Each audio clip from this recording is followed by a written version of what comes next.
Check the mic and make sure it sound right, boys.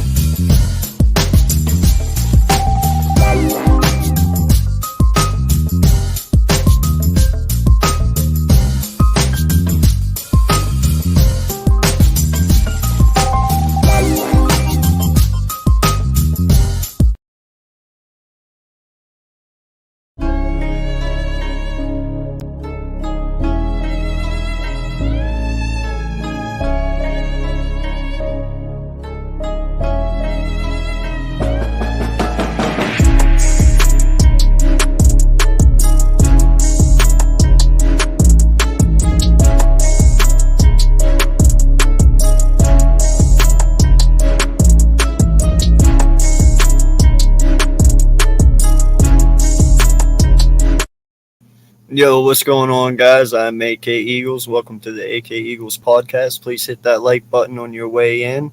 Appreciate you guys on the road to 1K. Please hit that subscribe button also. But we're here to talk about it. Jalen Reagor. Really?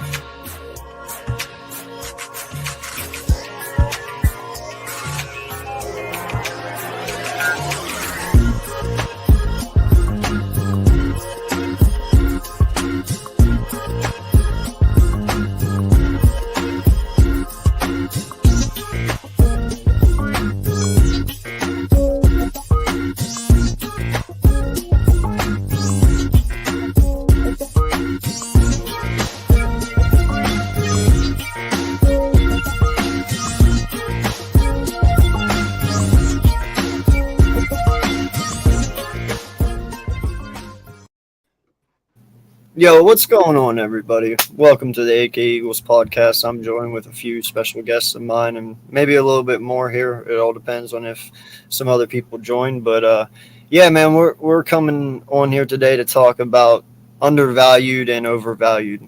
You know, we got some players on our teams and all across the NFL, you know, who are overvalued and undervalued.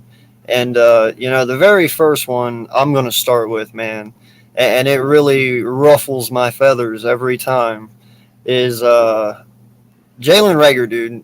Like, I saw the tweets yesterday. I heard the people talking, you know, oh, this kid, he's out here and he's balling and he's making catches and this and that. Same song, same dance. That's exactly what the hell I heard last year, all year long during training camp, how this kid is just balling out and having a good day here and there. And, man, I'll tell you what, he got 300, less than 300 yards. He had 299. I'm not falling for it a second time, guys. Listen, that's overhyped in my opinion. I know I'm probably the toughest person on Jalen Reagor, man, but wide receiver has always been a thing for us, and we always want to see production from there, and we've always undervalued the wide receiver position as Eagle fans, or as an Eagle franchise, I mean. So, you know, when we get good people, we expect them to be good, and when you draft them high, you expect them to be even better. And he has not lived up to that reputation, and I don't expect he ever will. And that's just my opinion on the kid, you know. Uh, what do you say about that, Mitch? Can we see it on the field when it actually matters? Because in training camp yesterday, he went past Zach McPherson. Okay, good for you on a 70-yard bomb. Nice throw by Jalen Hurts. I'll give you credit there. Come on, it's practice, man. I'm getting tired of all this hype. And then watch that they don't perform just like last year. I can't wait for that, actually, just to see their face and be like, yeah, Reagor's still a bum. Reagor's still going to be a bum. Even though he took the first, he's a punt return guy apparently now. And I'm like, after what I saw last year, nope, sorry, nope, muffle punch and that crap. No, get out of here. Yeah. What? Well, and Jeff, I brought you on because you are an NFC opponent. You have faced Jalen Rager times last year. You know, let's be honest, dog. You know him just probably as well as we do from watching him play against you. Is he a threat to you? Do you feel him being a threat? I mean, I'm just gonna be dead honest right now with this whole everything that's going on with Rager and everybody that's getting excited. It's no problem with being excited. So before everybody gets the pitchforks out and wants like come take us over and like burn us alive or something, it's hype season right now. We're all hyped because football is back. And in terms of Jalen Rager and what he's doing in camp right now for the Eagles, this guy has to show up because he's playing pretty much for a roster spot with the Eagles. So he has to come out there and he has to show that he still can have some type of value to this team. He's not going to go out there and just suck ass, because if he does, the Eagles will just get rid of him and they'll just move on for him immediately. What's going on, Adam? What's up, But Adam? Jalen Rager is pretty much he's the type of guy right now that's going to show he shows out, but he has no substance when it comes to the regular season. And that's the problem what you have with a lot of guys right now when it comes to training camp and even in some degree preseason. All these guys are pretty much right now trying to play for positioning, and they're trying to play for what role they're going to have on a team. It's in our chat, dude. That's pretty much it. Jalen Rager is trying to play for his Eagles' future. He knows for a fact that they have a Quez Watkins here right now who looks like he's pretty much locked down for that third receiver spot. A.J. Brown, Devontae Smith, you know they're the number 1 and 2 over there with the Eagles.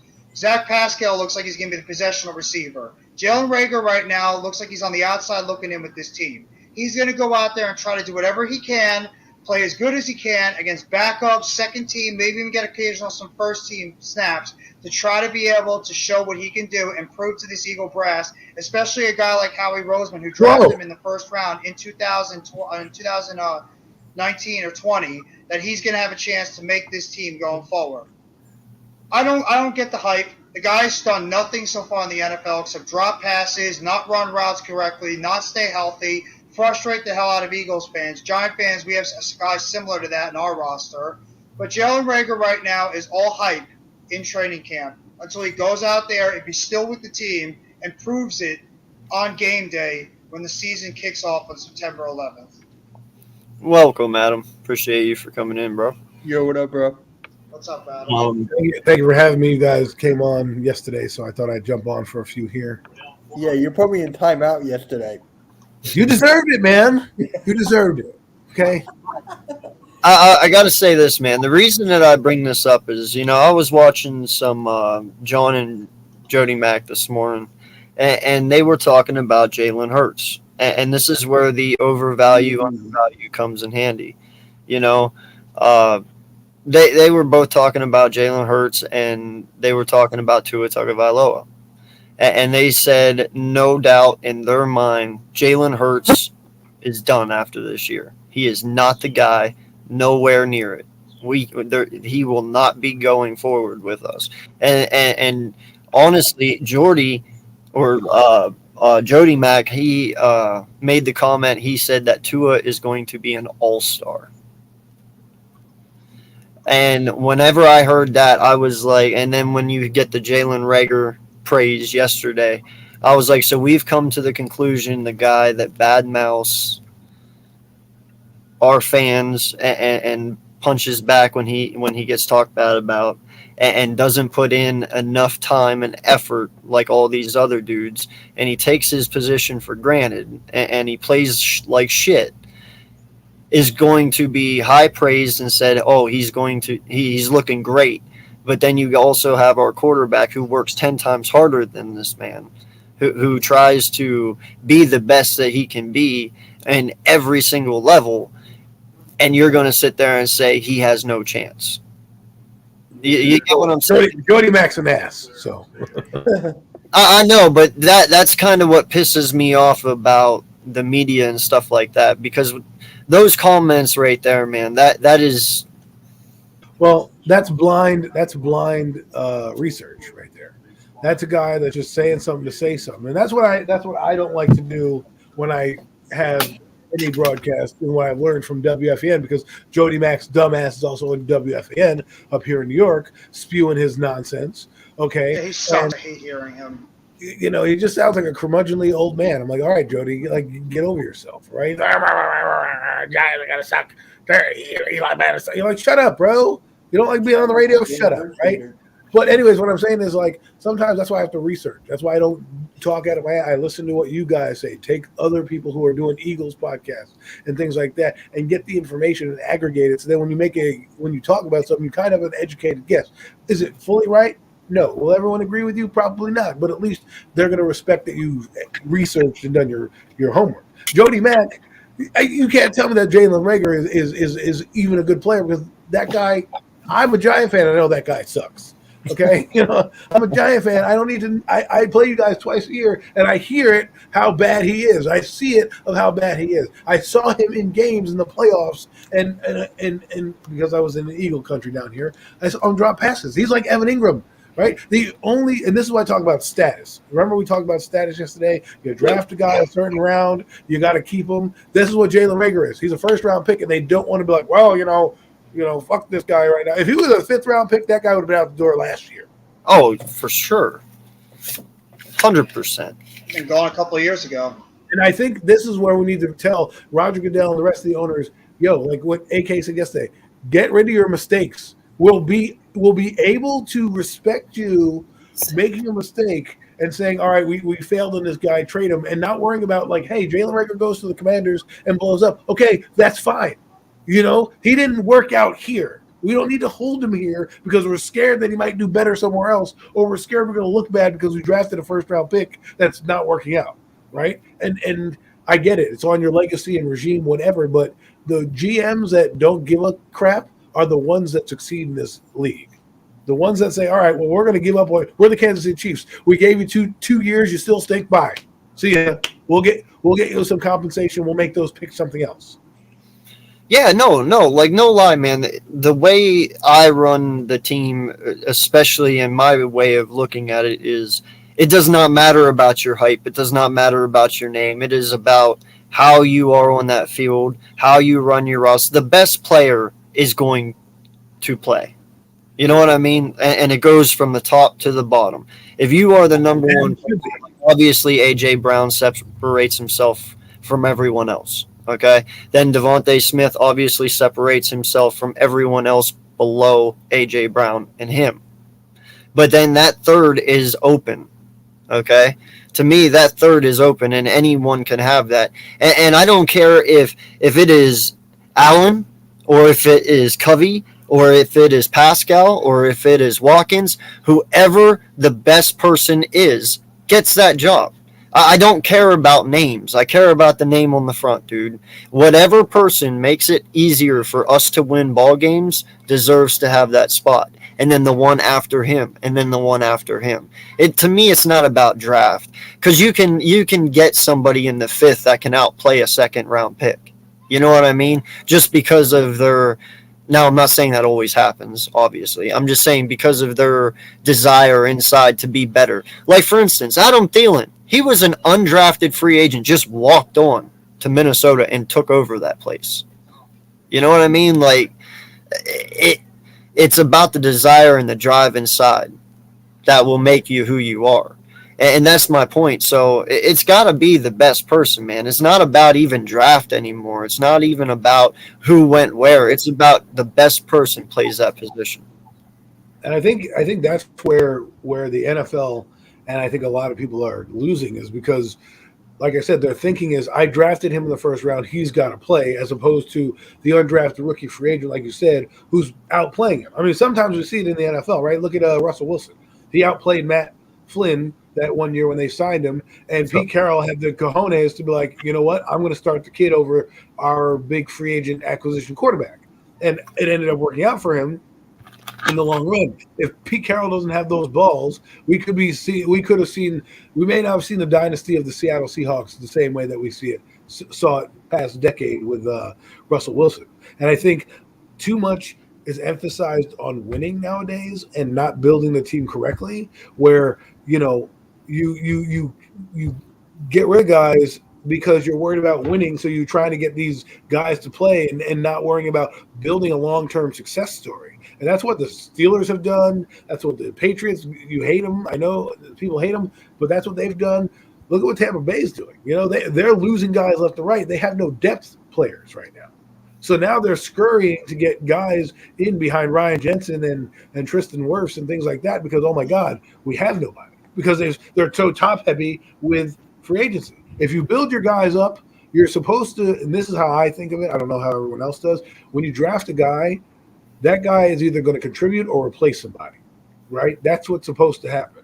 That's why you stagger these contracts because, you know, you draft a guy, okay, you know, we're going to have to pay, you know, Devontae Smith. We have this young guy that we like that just as good as Smith. We will have to make a decision on one of them or the other. Now you either have an asset that you can get rid of or keep or develop. You know what I'm saying? And I think too many people want to get rid of their players. They don't develop their players. And here we are, and that's what you have is top-heavy players or guys you're hanging on to hoping they do well because your legacy's on the line. Sorry, I rambled there. No, you're not wrong. You know, it is about progression. It is about development. The whole reason for the draft is to be able to take these players and develop them for, like you said, either to replace or to replenish what is there. Haha, Mitch, got him. No, but You son of a bitch. but and also they're there to fill a gap short term as well. You know, some of these guys are just filling for the long haul. You know, so but you know, we have our overhyped and underhyped players over here. Is there one that you guys want to talk about on your side? That's maybe too overhyped and underhyped? Jeff, Adam? All right. Before they answer, guys, I just want to say if you haven't liked the stream on Hardcore Sports yet, I highly encourage that you guys do. We have 5 likes over there right now. Let's get there to 10. If you haven't yet, subscribe to Hardcore Sports. I will put the link in the chat. The link's in the description. Oh, okay, that's even better. And I'll put it in the chat too. What the hell? Overhyped guys on the Giants, I wouldn't say there's any per se right now. I will say, though, the hype about Evan Neal right now is starting to wear thin because he's getting beaten by guys who are not good right now. And on the other side, Andrew Thomas is destroying cats, eating them up for breakfast. And I'm like, this is what I'm saying about people need to come in and have expectations set at a certain level.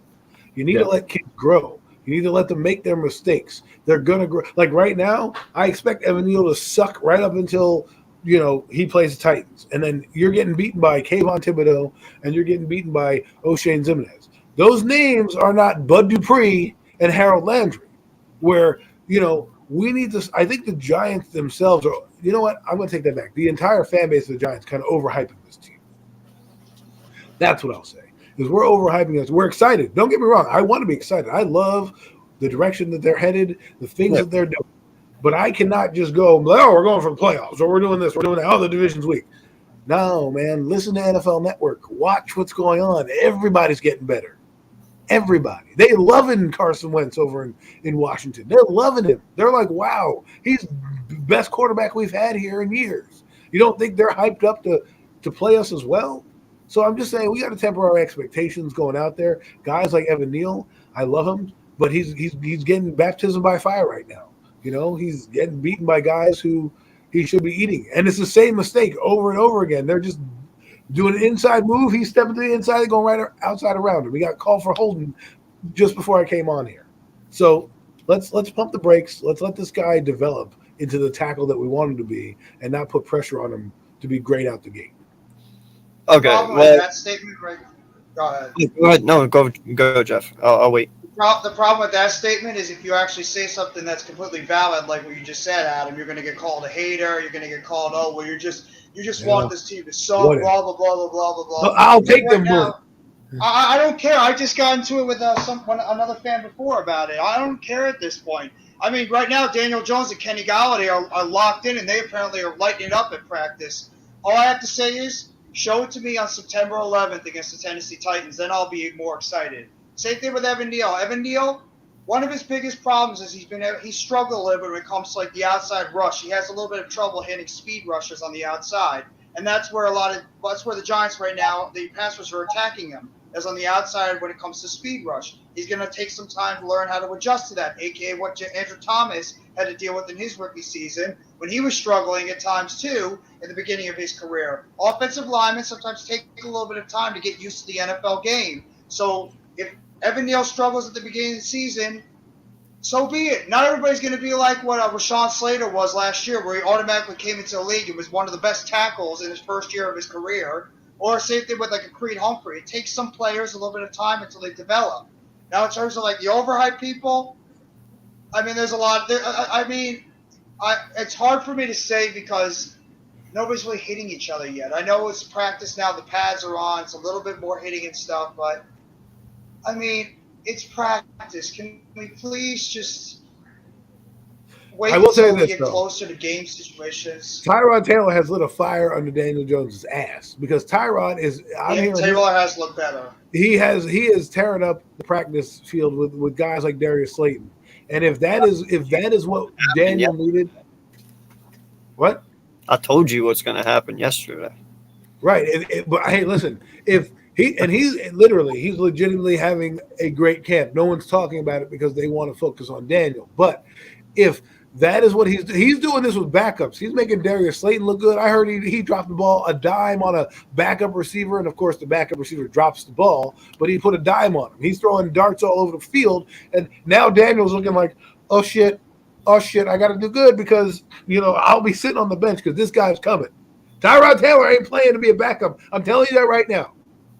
He knows he could be one of the starting 32. He knows he can be one of the starting 32. He ain't going to sit back and say, hey, Daniel, this is your job. He's going to go out there and make the decision harder for Brian Daboll. Make it so, like AK said, maybe there's a possibility we trade Daniel Jones and get a second-round pick and get something back because we already have Tyrod under contract. So he can then take over the offense, and away we go. We can move up and get our quarterback with that second-round pick. I'm just saying. Like no lie, bro. Like, no lie. Think of it this way. One, Tyrod Taylor came to the Giants for a reason. I mean, he looked at that roster. Wow, I just totally disappeared. What happened? He looked at that roster, and he saw who your starting quarterback was and says, if I have any chance at all, anywhere, it is right there. Okay? Exactly. And two, if he does force him to trade, that would be interesting because I could really see DJ going to Seattle. If Tyrod would force them to trade DJ before the season. The thing is, right now, the preseason will help that. But if I'm Daniel Jones, I'm begging Brian Daboll to keep me on the field. Yeah. Who cares who backs up? We don't care about that. I don't think you don't think like that. You don't think you can't trade Daniel Jones because you have a backup for Tyrod Taylor. You got to think I can get if Seattle wants to give me a second-round pick for this guy who's doing well, to Daniel Jones right now, but we don't want to sign him long-term. You take that money and you run, and you say, all right, we'll deal with the consequences later. I'm sure they could pick up Jake Fromm or some other bum off the street if they needed to. And by the way, Tyrod Taylor doesn't guarantee you that you're going to be in the playoffs. So if he gets injured, fine. You're going to go get your quarterback anyways and make your move. My point is that the Giants need to acquire assets. And guys that are on expiring contracts, you got to play this like the NBA a little bit. Get rid of them while you can if you're not going to make a run. Like if the Giants are not in the playoffs come trade deadline, you don't just say, well, we're going to keep Daniel to evaluate him. If people are saying we'll give you a third-round pick, fourth-round pick, whatever, you get rid of him and get something, and you'll deal with the consequences later. And no lie, dude. In all honesty, if you guys end up going like 2-5 going into week 7, I would not be even surprised to see Saquon go on the trade block at that point. Oh, I think it's very possible. Yeah, I think there's a lot of players on this team that the Giants are not a good team, and some of these players are producing, like Saquon Barkley, Daniel Jones, Kenny Golladay, Dexter Lawrence, maybe if you want to trade him on because he has a fifth-year option. Leonard Williams could be a guy you could try to trade if you think he has. Listen, I like Leo, man. He's having a lot of players. I like him too, but maybe they just don't want to pay him the kind of money that he's getting paid right now. I mean, they might want to try to trade him and see whatever kind I of think first you'll have a round better. I think draft you'll have picks a they better can get. chance of trading like a Daniel Jones or a Barkley because of the contract expiring, and they can negotiate whatever in the season. Than trading Leo because Leo right now is gonna like people are gonna be like, oh, I don't want a salary cap. Next year when people have salary cap money, and you decide you want to move on from Leo, that might be a better chance because then people will know how much they have financially. So I'm not saying you're wrong. I could see it happening, but Barkley is more. I think AK Barkley's is right. probably number one on the list. He's probably the I pray to God. Now listen, I love you guys as content creators. You are my friends, but I pray to God you go 2-5 and you throw Saquon up and we go like 6-1 at that point, and I we agree with that. from you guys, and There's no chance in hell I get the to Giants see trade Barkley Saquon to and the Miles Eagles. Sanders back together, kind of like Jay Ajayi and LeGarrette Blunt mix, and Keep use them dreaming. both. Keep I dreaming. would love to have my Penn State halfbacks, man. That'd be awesome. You know what? Lay your head on the pillow. Lay your head on the pillow. Get yourself a nice warm drink to drink and have that nice little dream about Saquon Barkley and Miles Sanders in the same backfield because it's never happening. Jeff, if that happened, would you cry? I would be happy. What Giant fan would be happy seeing Saquon Barkley in the Eagles' backfield of all I wouldn't places? cry. No, listen, I'm not saying we would keep either of them at the end of the season, but we would use it to get to the boost that we need offensively in the playoffs to try and do something. But I'm just saying that would be funny as all hell, dude. It really would. But knowing how he knows, he's not going to give us what we want for Barkley, so it's not going to happen. Yeah, exactly. He knows. Oh yeah, no, he wouldn't give you a 1. No, I wouldn't. No. Mm-mm. No. I mean, you don't. He's probably gonna highest get 2 going to at get is a best. second round pick. Yeah. I mean, No, look, if you guys are willing to give us a lot for a guy like Barkley, and we can use some of those picks and get ourselves more depth on the offensive line, or get us some more pass rushers, or linebacking help, that's fine. I'm good. You're right. It is a fantasy, but it would be an awesome fantasy. It really It'd would. be like if you guys trade us Devontae Smith or something. Are you out of your fucking mind? Don't ever say that again. Never, ever, ever. I think he's in the penalty box. It's a dream. It's a dream. It's a fantasy. It's Never, something you ever. want to think about, but you know it's never going to happen. Bro, that guy would never go on the trading block, I don't think. Not for a long time, at least. Oh, yeah. Maybe when he's 36. Well, I mean, I agree with what Adam was saying before. If the Giants end up not starting off good, and some of these players that start turning it around, the Giants will sell off some of these players because they're still a team in a rebuild, and they're going to want to try to acquire as many draft picks as possible. It might piss off fans, but why are you trading Barkley? Why are you trading Jones? Why are you trading so-and-so? Because you're trying to get as many assets as you can going into the draft next year to help replenish your roster and bring more depth to that overall team that still has a bunch of weaknesses there that a lot of some fans are just afraid to admit. The linebacking core is a question. The secondary is a question. The interior offensive line is still a question. The wide receivers, even though we like them, there's still a question if they can stay healthy. There's still questions on this team, and if this team does not go out there and get off to a good start, there's going to be a fire sale in New York, and nobody should be shocked by it at all. So Adam's right on that account. What's going on, normal guy? Yeah, what's going on, Normal? How you doing, man? Oh, and something else that Jordy and John said that, when you look at our QBs, you can truly see no one's competing with Jalen. They were saying even Minshew's having a bad week, for the first couple of times here. And when you make comments like that, but then you automatically say, though, too, that he's not the future, that irritates me. Like we were talking about. He's a blowhard. I know, man, but is Tua really that far above Jalen Hurts in your guys' opinion? Tua? I know. I know some people praise Who Tua said more. that? Dude, there's some people out there that think Tua is better, far more advanced than Jalen Hurts. I mean, there is Well, people. that's because he was replaced by him in Alabama. So I know. I don't necessarily agree with that. I look at Tua and I'm not impressed at all. By the way, I saw they had earrings on. I'm like, wow, Tua's trying to get some swag. You know, he doesn't seem like a guy that Oh, God. wore diamonds in his ears. So, you know, listen, Tyreek Hill has that effect on you, I guess, right? You know, my point is, I don't know what Tua is, right? They were trying to ride him out of town last year. And now this year they're bringing in guys to help him out, but he's still not, let's be honest, he's still not considered their guy. Mike McDaniels, if he fails there, oh my God, I saw that guy do an interview.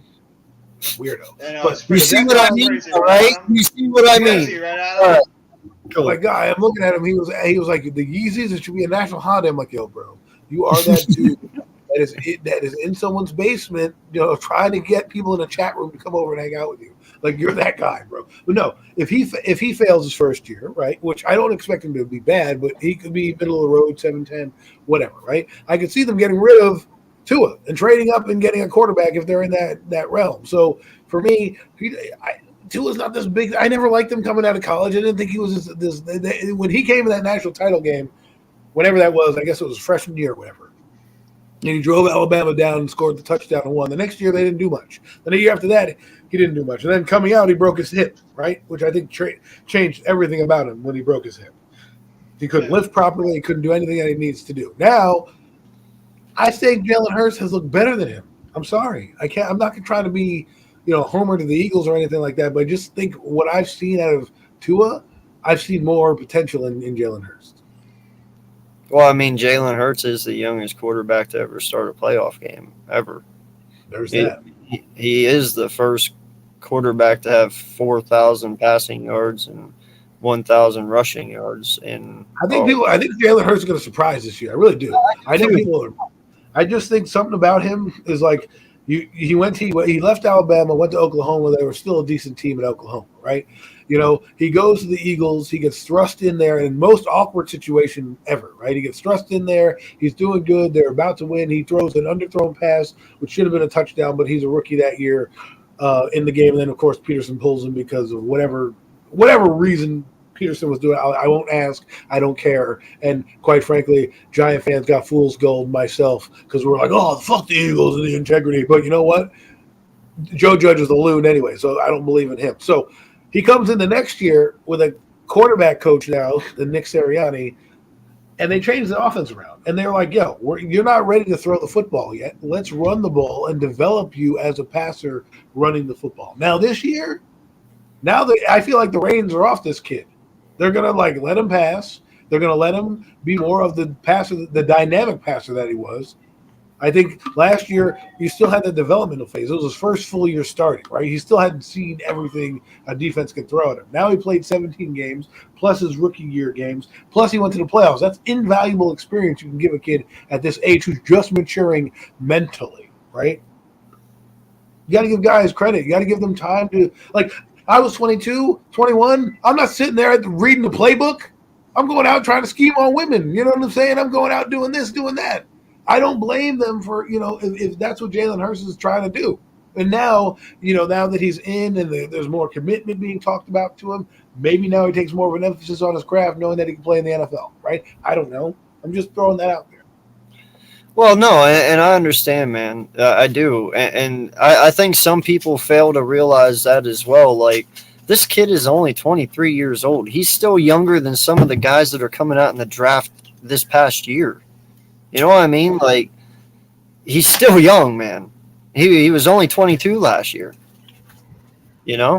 Like, 22. Huh? He's still a quarterback that's in the middle of his developmental game.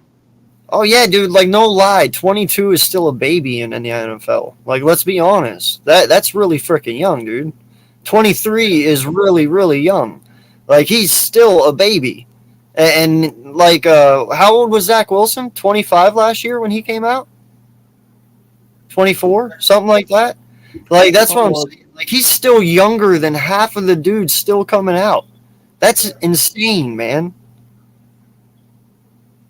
He's a raw prospect right now, Jalen Hurts, who's still trying to refine. Zach the rest of Wilson his is football 23. game. I mean, there's still To some explain holes to Jalen Hurts' game. Explain what happened in 2017, 2020 we needed to tank to get 7 overall pick in the first round because we won the game. Who knows? We probably wouldn't have had Devontae Smith. Yeah, no, it was definitely a tank job for a better draft pick. We all knew that. I think New York Giant fans knew that too. It was.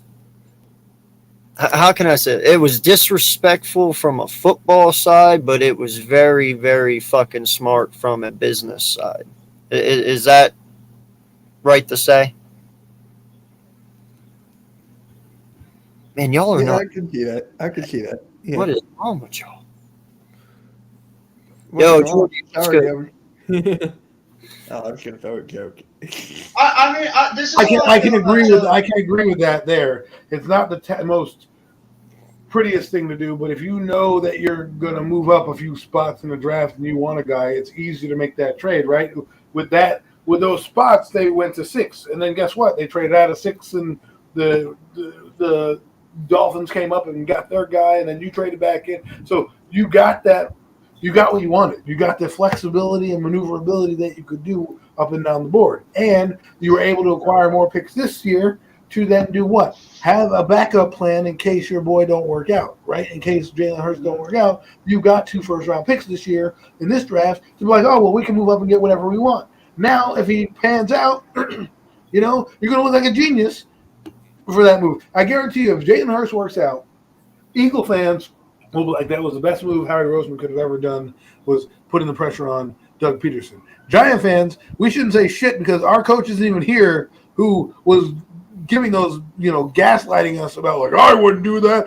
Motherfucker, you ran a 3rd and 9 the next year. Okay? Give me a break. Oh shit! What were you gonna say? Yeah. I mean, how could I just beat what Adam just said? He's right when it comes to the Eagles. I mean, he's right when it comes about the Eagles. I mean, you guys are put in a perfect situation where you have the draft capital right now where if Jalen Hurts doesn't work out, you just take those draft picks, and if you really want to get one of those quarterbacks, you trade up and you get one of those guys. Jalen Hurts works out, guess what? You still have those draft picks, and you can use those to build around Jalen Hurts and around the rest of the team. So it's like, as much as like Giants fans get on Daniel Jones, which is warranted, if the guy works out, you solve half the problem. You got yourself a potential quarterback. For the Eagles, it's even better. Jalen Hurts works out and actually turns out to be a good quarterback. It's half the problem that's solved for you guys, and you have those draft picks that are right there for you guys to help improve your team in the weaker areas on your roster. So the Eagles are set up for a good position right now going forward. If Jalen Hurts works out or if he doesn't, either way, you guys are set up very well for 2023 in terms of the draft picks. In all honesty, man, I think he's going to work out. There's nothing that tells me that he's not going to. I will be very surprised if this kid comes out here and fails. And that's my honest opinion on that. Like, if Jalen Hurts fails, I did not see it coming. Like, I know there's people out there who question him, but listen, man, there's other things in his arsenal that he has that can keep him at the top of his game. He doesn't always need to be that deep threat bomb guy, So I'm not worried about him. As long as he plays smart and he's consistent, we'll be good. And you're right, the draft capital for next year that we have, if he works out, is fantastic. 2 first-round picks. You can still keep going with this team and making them more awesome. I don't even want to even think about the possibility that he doesn't work out. Because if he does, the future's bright. I mean, if he doesn't work, if he works out, and let's say Jalen Hurts ends up being your quarterback, what the weakest parts of your team? Would you say like one of your weakest parts is depth at cornerback, some linebacker help, safety help, maybe another receiver, running back is a potential hole for you guys because you know what Miles Sanders is if you don't trust Gainwell. You could use a couple of those picks, and you could get yourself whatever prime running back is coming out this year, safety that's coming out this year. You want to get yourself a young quarterback to build around with Slay and Bradbury eventually. They're getting up there in age. Halfback. You have another linebacker. You could use those draft picks if Jalen Hurts works out, and that's what every team, as much as we don't love our quarterbacks, we should hope they work out because it solves half the battle when it comes to your roster because you could use some of that draft capital and try to build around the other holes that you have on the roster. Of course, you want to try to make sure that your quarterback ends up being the right guy and he's not just somebody that has a good year and then he ends up being fool's gold. Because we've seen that a whole lot too, where a guy ends up just having a really good year because the pressure on him to maybe get that max deal or maybe just get the franchise tag and then ends up just being fool's gold and you look like a fool in the end. So, I mean, if Jalen Hurts works out, the Eagles are in good position, plain and simple. Let me ask you guys something. On BLSG, yes, we do. We do have YouTube channels, if you're curious. Mine is right here, and Adam's as well. That's our YouTube Adam's channel. is spelled out, though. Adam Koska. Adam Costas for him, and mine is MYG20, JeffyT 3285. Yeah. So before I head out, because I got a quick meeting real quick, I just want to ask the Giants guys this. How many touchdowns do you think realistically Jalen Hurts can throw? Is it definitely more than 16? Like, if so, how much? I think he get there at least 25 touchdowns. You got 25? Wow. I got. like If you need your quarterback if you want a good quarterback, he has to be plus 20 in touchdowns. That's just my barometer for a starter. And in this league, and honestly, that probably needs to be recalibrated because that was like in the 1990s, right? Right now, in this NFL, you should be throwing at least 25 touchdowns. With the way the game is played right now, if you're not throwing 25 plus touchdowns, there's something wrong with you. Okay, because I got 23, honestly. I think 23 will be good. Well, how many rushing touchdowns are you going to add? Because I'll factor in that too as a touchdown. For rushing touchdowns, I got 7, 8. Okay, so 30 overall touchdowns he gives you. That's pretty good. That's a pretty good year. Yeah, 7, 8. See, the difference between a guy like Jalen Hurts and a Daniel Jones is that Hurts is going to make up the difference of touchdowns with his running, right? Daniel, I need him to throw at least 25 because that's what Daniel does. His strength is throwing the football. Jalen Hurts, while I expect 25 as a thrower, if you're going to tell me that he's going to give me 7 as a runner as well and give me my overall total of touchdowns of 30, then I'll take that as well. I got 30. People told me that I have it too low. People told me 40. And I'm like, 40. Yeah. What planet are you on, buddy? That's a lot. I mean, you're going to have the ball a lot if you're throwing 40 touchdowns, man. Yeah. And honestly, I told this before. I think I told this the further I am. I have Kenneth Gainwell more carries than Miles Sanders this year. Maybe I'm crazy. I'm not sure. But I feel like Kenneth Gainwell's he's going in the right direction. And we all know with Miles Sanders, health-wise, I'm not putting that into I'm just, I got Gainwell. If it were me, I would have Gainwell, keep on going up. Whereas Miles Sanders rookie contract year. So for me, I got Gainwell having more carries. You can say that's a hot take or whatever you want, but I got Gainwell. More carries. I'll let you hit that one first. Go ahead, Adam. I don't. Kenneth Gainwell is. I think he'll have a good season. I don't know if he's going to make the numbers that you're talking about, but I think he'll be. I think he'll be all right. For what you guys are going to do. I mean, listen, the Eagles have an advantage right now because they have dual threat at quarterback. I'll be right back. And they have a dual threat type of offense. You know what I'm saying? Mm-hmm. And sorry about it. No, you're good, bud. My bad. My StreamYard was just acting up before, so that's why I had to disconnect earlier. The point is that you want to have Gainwell have a big yardage because it's going to help with Jalen Hurts, right? You want him to be a good back because a good back helps out a suspect quarterback if he is suspect. Look at Dak Prescott, right? Dak Prescott doesn't exist without Ezekiel Elliott. And I told that to Cowboy fans early on. I said, they're like, oh, this is Dak's day. I said, no, Ezekiel Elliott is your man. Now, Dak has come into his own over the course of the last 3 seasons where he's thrown for damn near 5,000 yards. But if he didn't have Ezekiel Elliott to rely on, because if you look at Dak's numbers, he had 20 touchdowns and 4 rushing touchdowns. So he was at a total of 24 touchdowns. If you can have Jalen Hurts rely on somebody where he doesn't have to be the guy or the short yardage plays get good because your running game is going, then that's what you do. That's gravy, man. Yeah, no, you're right. And I listen, man. Kenny Gainwell for me, that one's tough because I've always questioned if he can be a 3-down back. I know he's athletic. I know what he can do, but I don't know. I mean, I've always seen him more as the Darren Is he Sproles. good picking up the blitz? And when Do it you comes need to to have a 3-down back? pass I mean, you blocking? have Miles Sanders there as No, well. I know, but I'm saying like I've seen him more.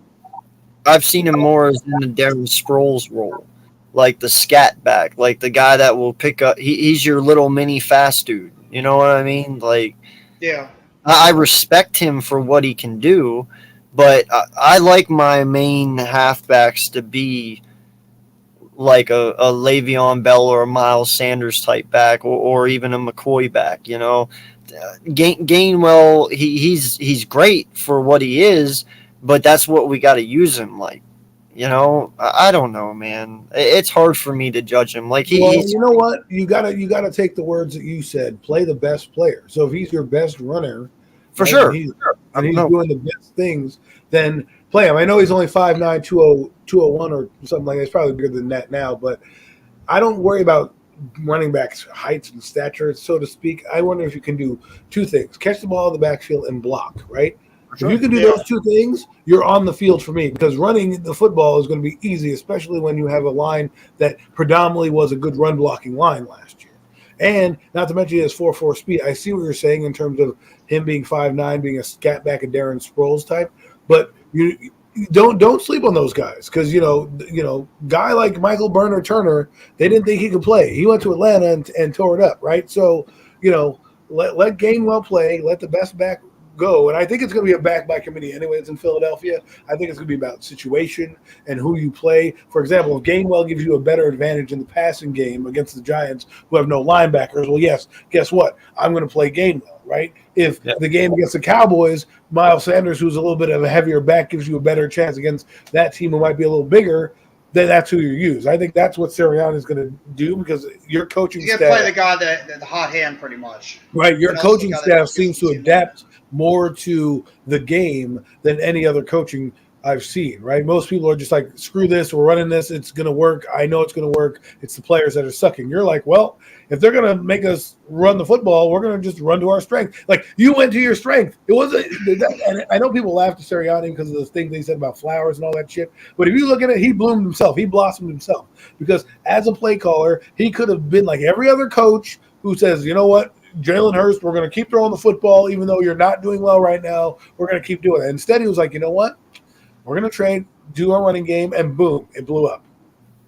That's when the Eagles started. That's when the Eagles started to catch fire. Is when they were able to start running the ball consistently, and it helped play up and helped out Jalen Hurts when it came to That's his only game. going to make you better. That's only going to make you better. People will forget the running game is very important, especially with these young quarterbacks. Why? Because you can do so many different things. Play action. I mean, everyone wants to do RPO. Fuck RPO, okay?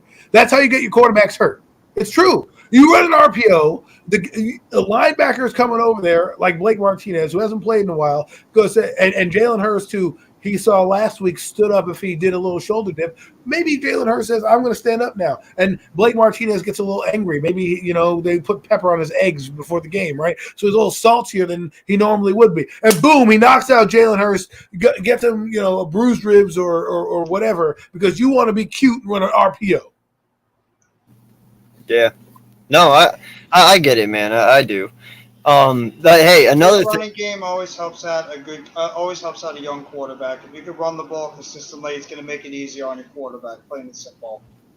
No, and 100%. And in all honesty, man, that's the one thing we asked for last year, and we got it finally. It took a little bit. It took like 7 weeks, but we finally got it.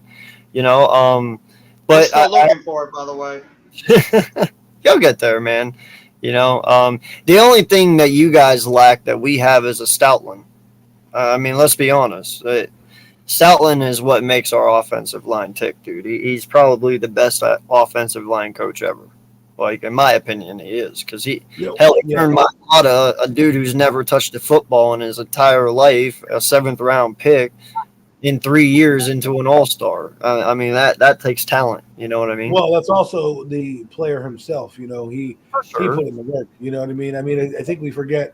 We put a lot of emphasis on the coaches, but the players also, I feel, need to do certain things. Like, I know we're talking about practice right now, and Daniel Jones is lining it up and everything like that. But am I really happy that he's lining up? Good, he's lining up. I'm happy that he's doing okay. But again, like Jeff says, 9/11 is coming, and that's what will be the true test of when the Evan Neals of the world, who give up a play to Bud Dupree, comes around the corner. By the way, those 9-for-9s that he's doing, we don't know how many of those are called sacks. You know what I mean? In practice, that they have to. Again, I keep telling you, they continue to play because they want to see the play executed on the back end, right? So Exactly. if a guy gets in and makes a sack or disrupts it, the quarterback's not moving right now. He's not moving because he knows he's not going to get hit. Well, guess what? The Titans are going to hit you. They're going to be like, all right, here we are. Let me come around this corner and find out if you really can throw the ball 9-for-9. If you really have matured, because that's what they're going to do. Daniel Jones is going to be tested in every situation. So while I'm glad that he's coming out of his rough shell, the guy that I believe can do it is Tyrod Taylor, because I've seen him do it week in and week out, day in and day out, play in and play out, right? Even though he's been injured, he's took teams to the playoffs. Guys, Bad teams, mind you. let's just be honest too. I mean, it's hype season. Keep Every single fan base right now is hyped up because of the fact that And you gotta be. NFL is You back. gotta be. It's NFL's back. We're all excited. We can't wait to watch our teams. We're just excited Damn right. to see people out there and like making plays, running routes, offensive line blocking. It's hype season. Everybody's going to get a little carried away when it comes to little things. Like when they see Daniel Jones making a nice pass to Kenny Golladay, he makes a nice catch, or Tony doing what he does, Barkley running up the middle, or for the Eagles, like you see Devontae Smith and A.J. Brown making catches, James Bradbury locking people down, as well as Darius Slay. Everybody's excited with every single fan base because we're just excited to see football back, and we all have that optimistic feel that our team, because it's the NFL, can possibly turn it around and become like a Cincinnati Bengals of this year. But we all have to keep our reservations down a little bit because there's injuries that are starting to happen now. How do you think the Broncos feel right now? They just lost one of their best receivers. Tim Patrick just tore his ACL yesterday. You have to think about that too. Injuries could cripple a team. The Bucs are still trying to scramble, trying to find a center right now that's going to replace their all-pro, Ryan Jensen. I think So they you gotta know think who's about coming in. I think they know who's coming in. But I like to call this season the March for the Lombardi, because everybody is doing the same march. Everybody's coming in doing the same dance. It won't matter until the games are playing, because that's when the cream will rise to the top, right? We've seen this, and this is why I said we've seen this song and dance a lot with players, especially in New York, the last 6 years. Right? We've had two coaching staffs in how many seasons? McAdoo. We're like, oh man, McAdoo's offense was great. He's going to be so great. He went to the playoffs. Woohoo! Then we have Pat Shermer coming. Oh, he's an adult in the room. Blah, blah, blah, blah. 2 years later, Joe Judge, rah, sis, Goomba, run through a wall. Okay? He was there rolling around the mud with his players in the water. Oh my God, he really gets it. He's playing fumble drills with the players. I've never seen this at training camp. This is a great direction. Give me an effing break. Okay. Wait, Adam, what was that again? It's what? Right? That's what it is. It's a fart. It's a fart. Okay? Because at the end of the day, we have a coach with no experience going in, right? Who we're all hyped about because he did something with a quarterback named Josh Allen. We forget this. That Bills team is built. They were built and stacked the right way. That's why they are consistently winning right now. Why? Because Sean McDermott came in and is not an idiot, okay? And then we also had Tyrod Taylor there. They went to the playoffs. They built a foundation. They said, you know what, Tyrod? We love you, but we're going to draft a quarterback here. They got Josh Allen, who, by the way, everybody hated from Wyoming except for this guy. I was like, he played for Wyoming. How bad could he really be, right? So he goes out, has a decent rookie year. Second year, you see the progress. And then third year, he blows up, right? Yeah. It took that build-up to get there. Here we are, a guy who's not done anything, coming from a 4-13 team who, I don't know, I guess we were a fake 4-13 team. I guess our record was a lie because, now we have delusions of grandeur of making the playoffs. With what? With what team? With what players? One injury goes down in the offensive line, and this whole season is a tank job. I think that's inspired by the coaches you brought in, honestly. It's the new Adam. It's the new regime syndrome. But The new I regime get comes that. in, I get and that. everybody I get gets to be hyped. excited. I understand about being excited, but don't try to be like, oh, this guy's going to playoffs when he hasn't done shit. If this is Brian Flores, I can be like, all right, you know what? I can see that guy because he made chicken soup out of chicken shit in Miami. Yeah. Okay, and his owner was trying to tell him to lose, and he said, "F his owner. I'm going to try to win ball games. Otherwise, I'm never going to be a coach in this league again." Right? So, if Brian Flores came over, my expectation levels are far different than they are with Brian Dable. Brian Dable, I'm like, all right, if you're going to be here 3 years, I don't want the same fucking fate to happen to you with Joe Judge, where we get overexcited and overhyped. We're throwing parades down the Canyon of Heroes because you won 7 games. And then the next year you come out and completely crap the bed because injuries, tougher schedule, and all that shit happens. And then we're contemplating firing you again. Why don't you just do it the right way? Don't care about what the record is.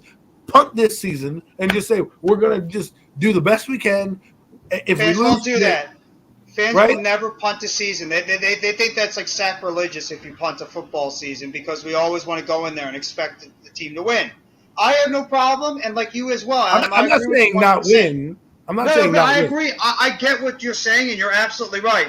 Like, we have to think about the longevity of this team, and it's not just about 2000. That's where a lot of the fans are getting misconstrued with, like, some of the things that we're saying, is that it's not just about the 2022 season. It's about Right. 2022 and beyond, where you're Look still at the trying to Eagles. build a team up. Look at the Eagles what they did with Doug Peterson, right? They built up their Exactly. defense. They built up their defense. They brought in Doug Peterson. They drafted the quarterback that they wanted. They built the team around him and kept building the defense. Guess what? In 2017, they were absolutely gagas. That guy, Carson Wentz, like him or not, was MVP of the year. If he stays healthy, he's going to be MVP. He's probably going to be MVP of the Super Bowl and hosting a Lombardi, and he's still with the Eagles. But, you know, circumstances happen. If they don't have Nick Foles and that coach and that defense, they don't win that Super Bowl.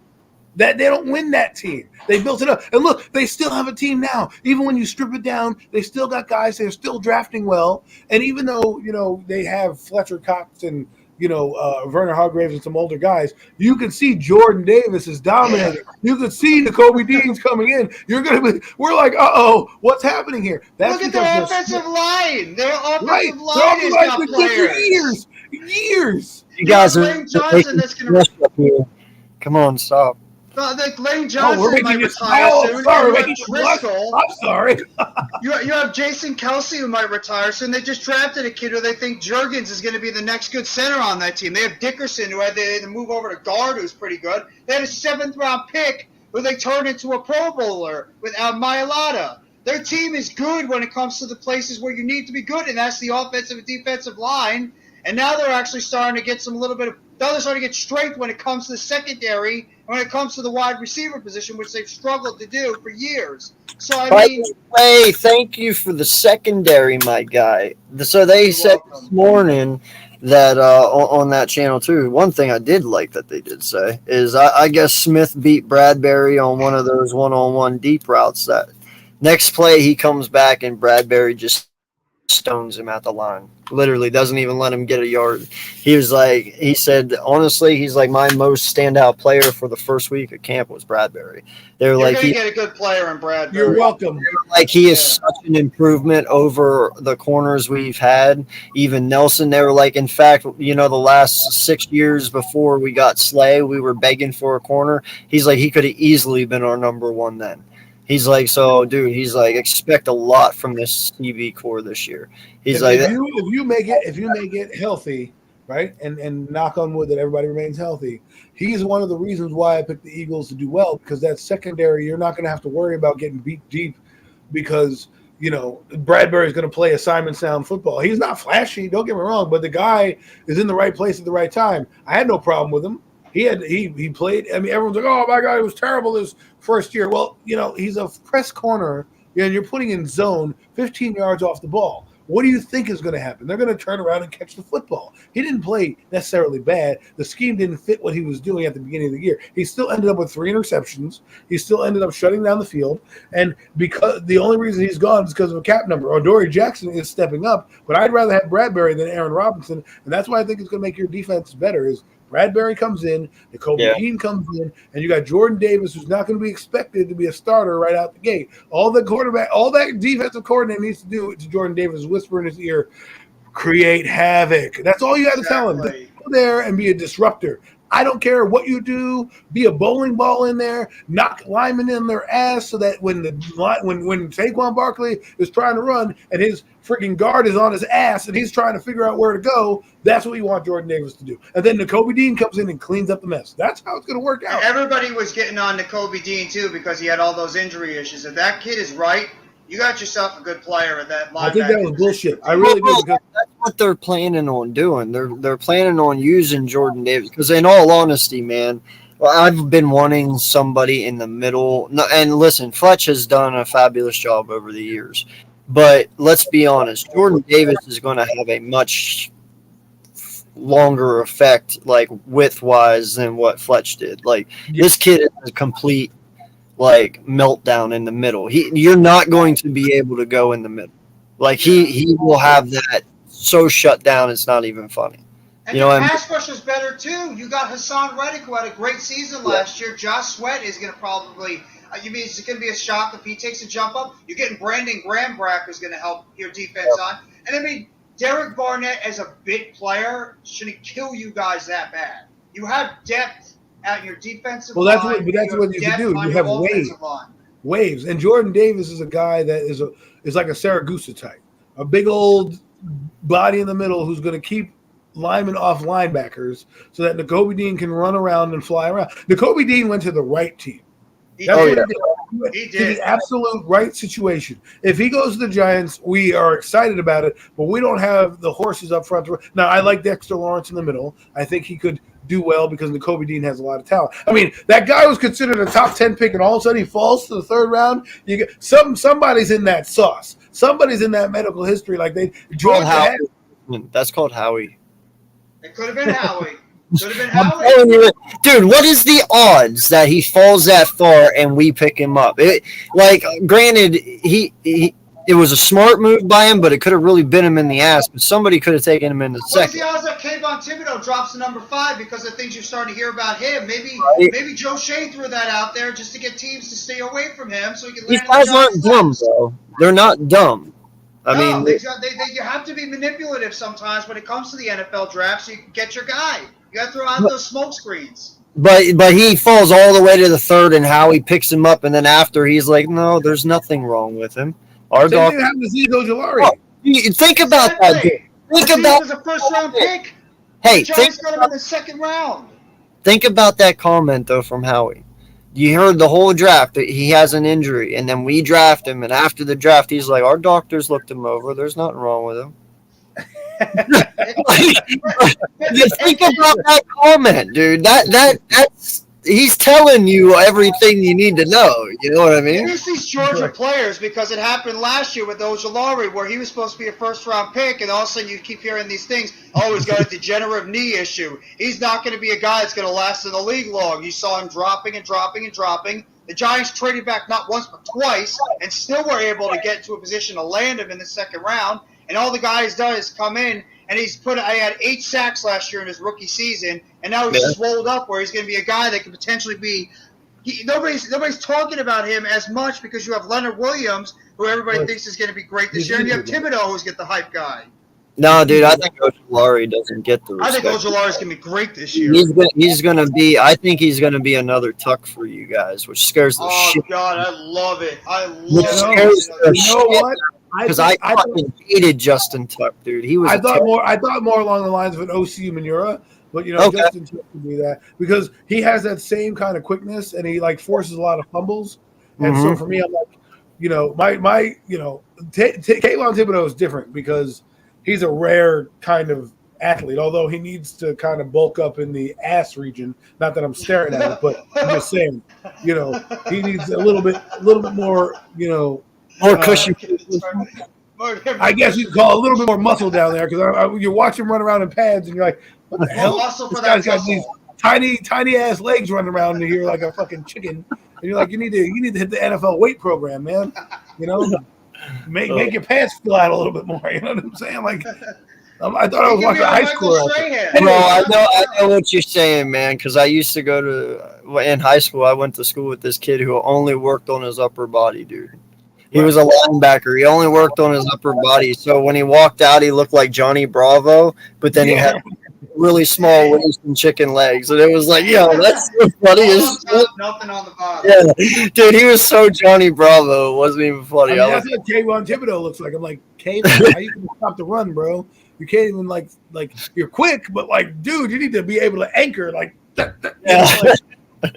You know, you can't do like Ojulari bulked up, and that guy already came in, and they're like, yeah, he's kind of NFL ready. So if he already bulked up, geez, you know what I'm saying? But that's why I think Ojulari is going to be one of the most underrated defenders in this league, in this division, because he had a quiet 8 sacks. He didn't have like a loud 8 sacks. He didn't have, Nobody like, talked about right? him. They're like, He got Hurts one time, didn't he? yes, Yeah, he did. Yeah, that's not easy to do. and Just he's ferocious when he comes, man. He's a you know, I call those guys lay the lumber. He's that type of player. He's gonna come hit you. And, Yeah. AK, you want to know what one of the reasons why I would be a little bit excited if I'm a Giants fan is the pass rush. It's got potential. If it could develop, the pass rush could be very scary with the Giants, with the guys they have there. Okay. Friggin' Now, that OJ was my- Zimenez is doing something.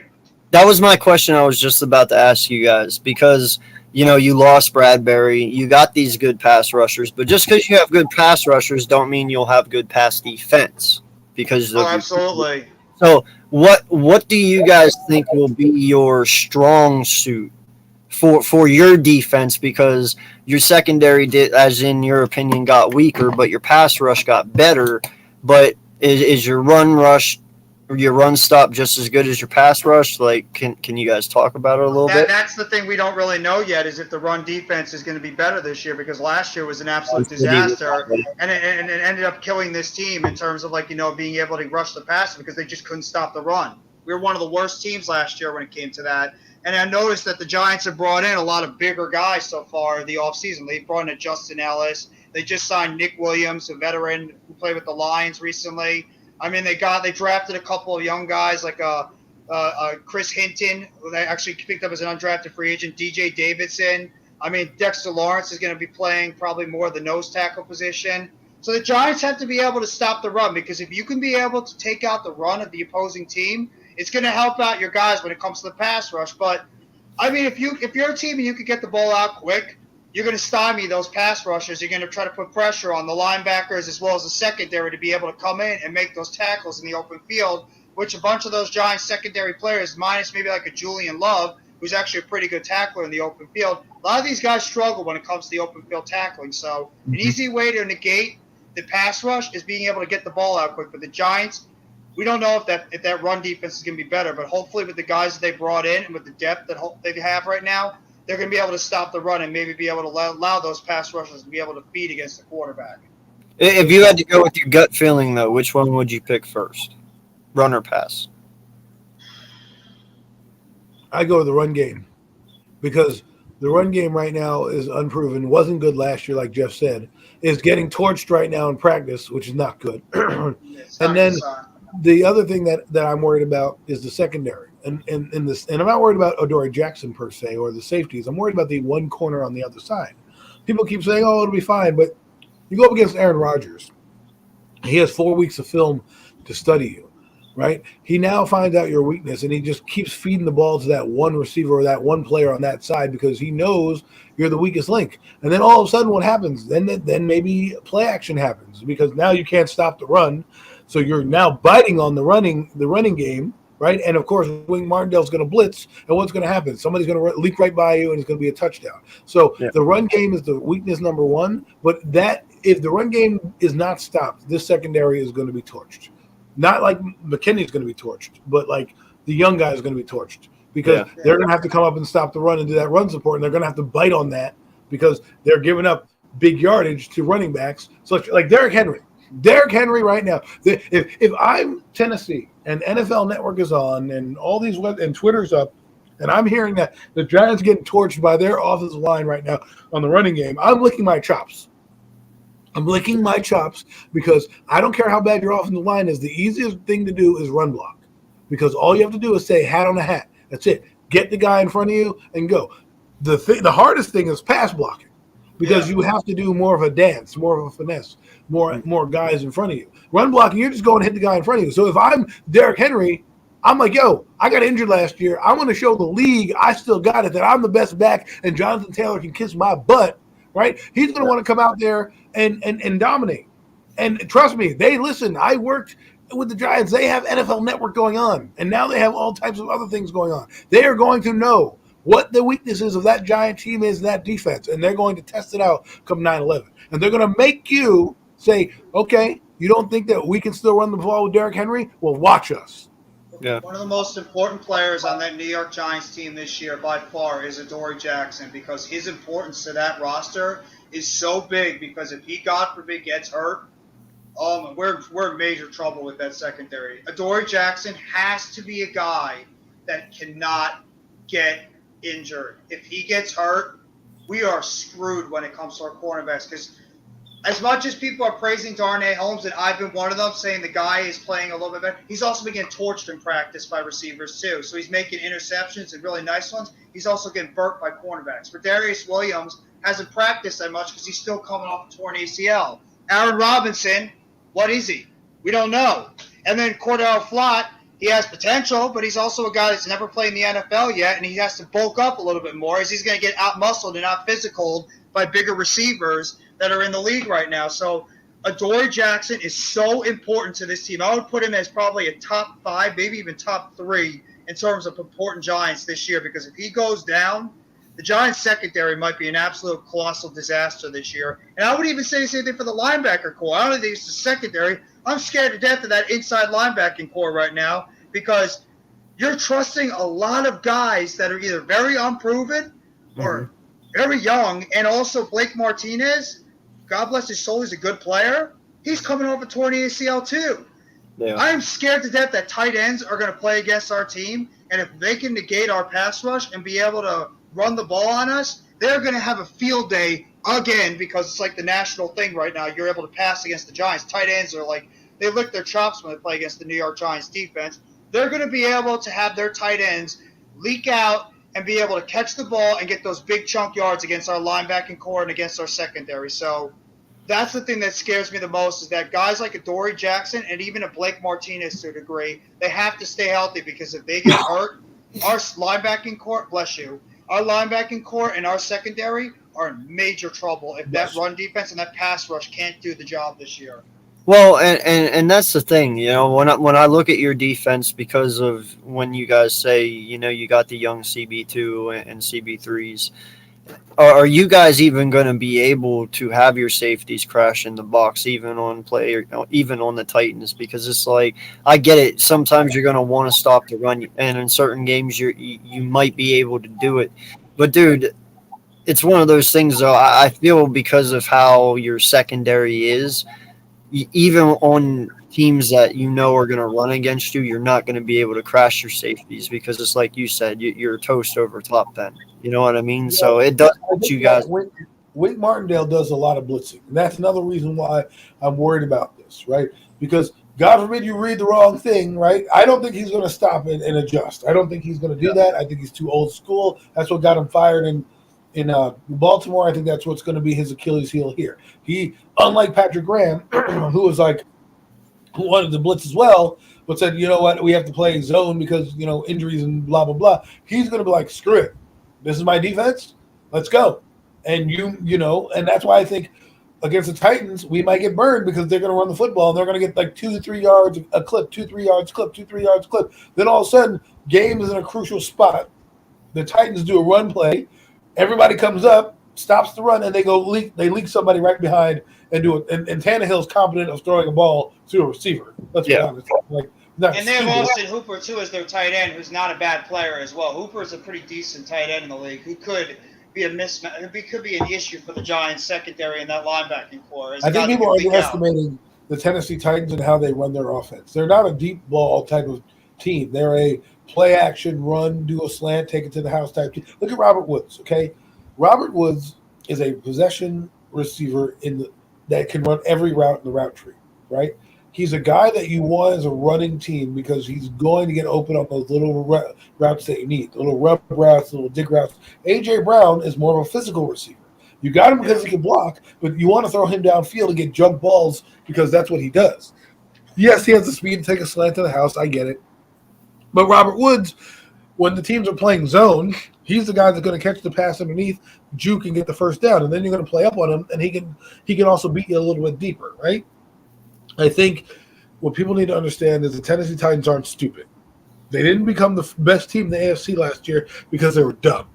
Yeah. And now everyone's like, well, their offensive line. Like, do you really know their offensive line is? Or you're just saying that because you're hearing some of the media say it? Like, unless you're in it to win it. Like, we can talk about the Giants freely, right? As you can talk about the Eagles freely because you're on their websites every day. You're needle to the grind with this team. Are we doing the same thing with Tennessee? Because I know I'm not. I just know what I saw last year, and I know what I've seen in the history of my football knowledge, that teams don't just drop off because you want them to, because you think they will, right? Especially teams that are on the cusp of winning. That team went to the divisional round of the playoffs. We're not talking about this team on the cusp. They just missed the playoffs. They won 8 games. No, they won 12 freaking games, and they were the number 1 seed and arguably the best conference in football. And they did that without Derrick Henry. Yes, thank you. They did that without Derrick Henry. He was out for, what, 8 or 9 games or something like that? Mm-hmm. So they figured out a way to do it and still ended up 12-5. And if Derrick Henry were healthy, they'd probably win that football game against Cincinnati. But he was clearly not ready to be back in that game, and Cincinnati knew it, and they took advantage of it. And, of course, Ryan Tannehill forces a pass to a couple guys, and it tips up in the air, and the Bengals get it in crucial situations. That's why I don't like Tannehill in tight games. But to tell me, and I don't know if you guys play football, but I know that Mike Vrabel is a good motivator. Mm-hmm. And he's somehow going to have that team ready to go in Nashville in front of their home fans to prove to them, the home fans who are now disappointed and are now questioning you because you just lost to the Cincinnati Bengals. So you got to go out and make a statement. These are the games that good teams circle as we need to win. Not, hey, we can drop this game. No, we need to win this game. Giants don't need it as much as Tennessee does. And that's what scares me more about Tennessee, because they need the game more than the Giants. Yeah. No, I feel you, man. But you always come in looking like you're drunk, man. Like, If you had to talk to Tyler for a little bit, you're looking the same way. Oh, you two are always going at each other all the time. Oh, dude, we love it. Like, we were going through the schedule, and I was like, dude, you got to share that with me. He was like, do you have a Gmail I can send it to? I'm like, bro, I sent you an email from that Gmail anyway. And he was like, I don't know what you're talking about. And he shared it with me, and he left. I was like, you're an idiot. But what are you guys talking about now? None. I was actually pretty much done. I just got on here to kind of talk about certain things with the Eagles, and we kind of had some Eagle and Giant conversation for a little bit, and it's going to be a fascinating year. And wait, is the Hall of Fame game tomorrow night? Yeah, I believe so. Yeah. Oh wow. Okay, sweet. Well, that's awesome. Can't wait. Right? We'll all be right back into it. No weekends without football, people. We are back. We are back with the football. Get ready. Strap yourselves in. The NFL season is back. 100%. Yeah. No, and man, I just wanted to do this live for a little bit because, I get it. I'm not trying to be no Debbie Downer. I'm not trying to. It's okay, AK. You'll be repping that number 18 Jalen Reagor jersey when the season starts, so it's all good. What about the white side jersey? And Mitch will be repping that 96 Derek Barnett jersey when the season starts. Oh my God! Stop. Dude, I'm telling you right now, dude. Like, I'm sorry, but I support my team, but there is only a few players I don't support, and that's Reagor and JJ. They've proven nothing. You support Barnett? To a point. I mean, the dude does have 21.5 sacks. I can't. Got a penalty in camp yesterday. But hey, maybe something will click someday. I have no idea. I will say this: if Daniel Jones has a good year this year, I might actually go out and get a Daniel Jones jersey. I might actually go out and do that. No, I only have the last jerseys. The only jerseys I've got, I haven't gotten a jersey in 3 or 4 years because the team sucked. I got a Barkley and a Shepherd jersey a few years ago. How has that worked out for me? It takes a lot for me to actually get a jersey because what players have actually been here long enough to actually get a jersey for? You're going to get a jersey of a guy who's not going to be here that much longer. Okay. Exactly. Yeah. Sounds good to me. I never said I was going to. When you're burning that jersey at the end of the season because he doesn't make it through. No, I'm not one of those. I'm not one of those fans that decides to burn jerseys just to try to make a statement. Well, you can send it to me. I'll burn it for you. The next jersey I'd probably get is going to be an Andrew Thomas jersey because I think that kid is going to be good. So I think the next jersey I might get is 78. I don't get jerseys because every time I get a jersey of a player, maybe that's what I should do. Maybe I should get Daniel Jones jersey and he'll fail. I got Tiki Barber's autograph. He broke his arm. I got Jason Sehorn's autograph. His knee blew out. I got JVP's autograph. He blows his hands off. I haven't touched nobody. Get jerseys from players who have already played and retired. Yes. Yeah. Greatness. Like Manning's, Taylor's, Hampton. Yeah. You know what? I have Taylor. I have Toomer. I have Hill. I have Barber. I have Steve Smith. I have guys. You remember when jerseys were cool to wear back in like the mid 2000s? Everybody's wearing jerseys like, hey man, I got this new jersey. Now nobody wears jerseys. No, I have a Felipe friggin' Sparks jersey back from when he played in the 90s. Nobody probably even knows who Felipe Sparks is. You really went to the Christmas well on that one, man. Yeah. You must have asked your mom and say, yo, can you give me a Felipe Sparks jersey? Because I wouldn't have taken that. Listen, I even met a Jet player. This is how bad I am. I even met a Jet player and he blew his ankle. I met Aaron Glenn, the safety, the corner for the Jets, at a signing. Because you're young, it doesn't really matter. They're there, and he blows his ankle. I'm like, I am the jinx. I saw Danny Cannell, got him signed. Guess what? Out the league. I am the kiss of death. Adam, you better stay the hell away from Kayvon Thibodeau. Note to all Giant fans, keep Adam away from everyone. Keep Adam away from anybody that might have promising fortunes for the Giants. Well, then maybe I should go shake Daniel Jones' hand. Maybe something. Let me ask you guys something. Tyler and I were just talking about this. And I found it to be very interesting. I saw this tweet from Skip Bayless. Who's the GOAT non-quarterback of all time? So who's the greatest player of all time that's not a quarterback? Lawrence Taylor. Lawrence freaking LT. You wouldn't say that's not Jerry even a Rice, non. That's not even being No. You know why? You know why I say LT? Right Here's why I tell you LT. Because he redefined the defensive linebacker position. Jerry Rice didn't do anything new. He didn't reinvent the wheel. Okay, they weren't calling timeouts because Jerry Rice went to go get a Gatorade cup. They were calling timeouts because they couldn't find 56 on the field. Okay, they were doing things that he's never done before. The linebackers weren't doing what Lawrence Taylor was doing when they came in. They didn't have edge. We don't have an edge position right now. The edge position, which is really an outside linebacker, without Lawrence Taylor, hands down. Hands down. I want you guys to see the reply. Fucker.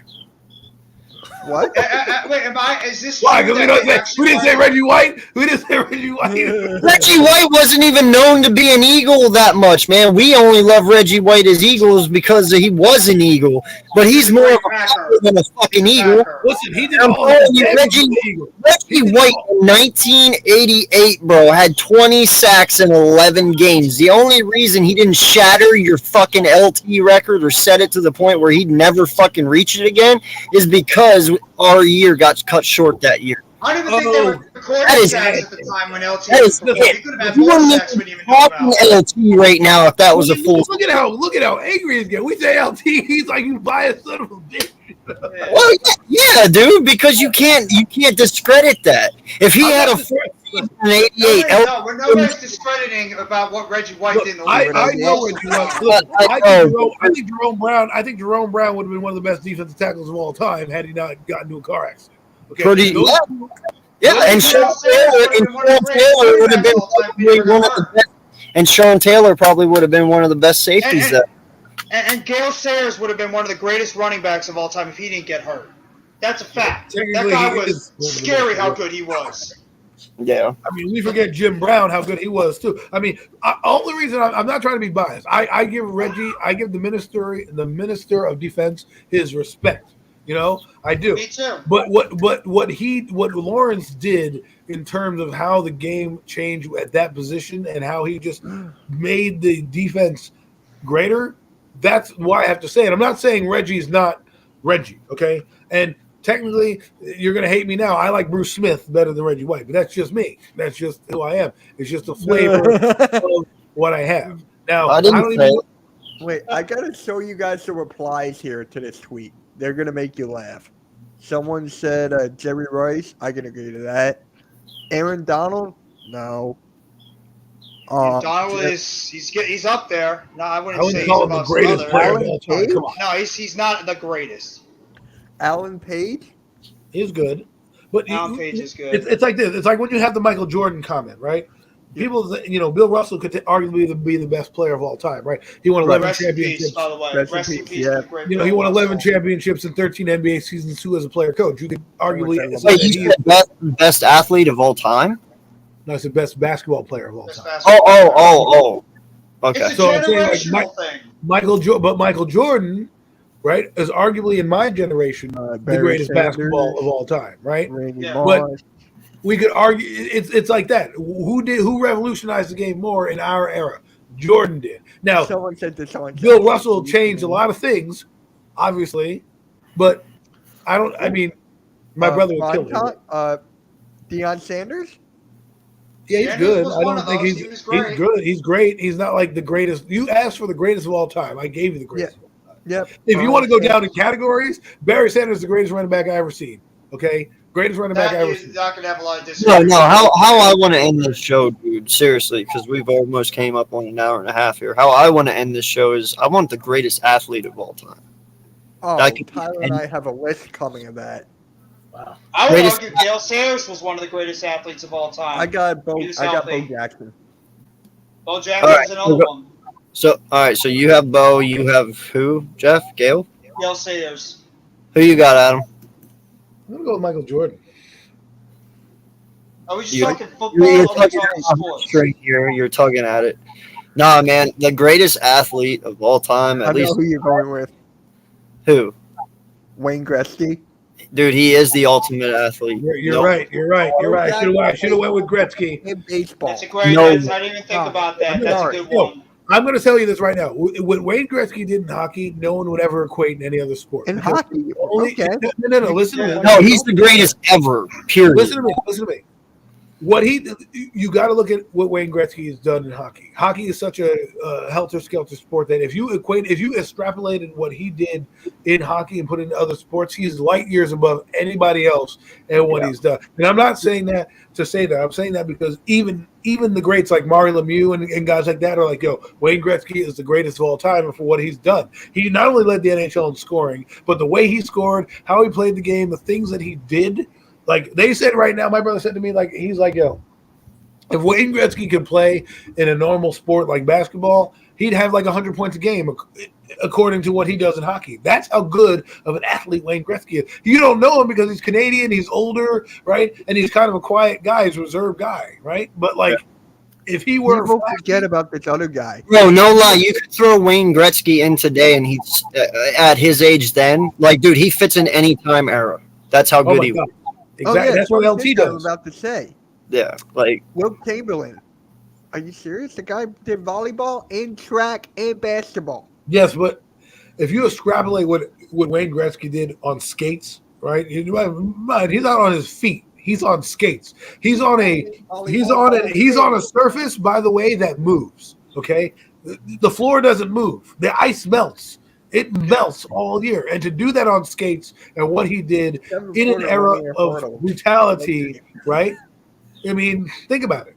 I mean, I guess people don't violent, and hockey was much more violent back then too, Adam. Right. You always gotta give credit to If hockey Wayne players. Gretzky is in this era of hockey, oh my God, we wouldn't be talking about Sidney Crosby or Alex Ovechkin. We'd be talking about Wayne Gretzky all day, every day, because he'd be killing it.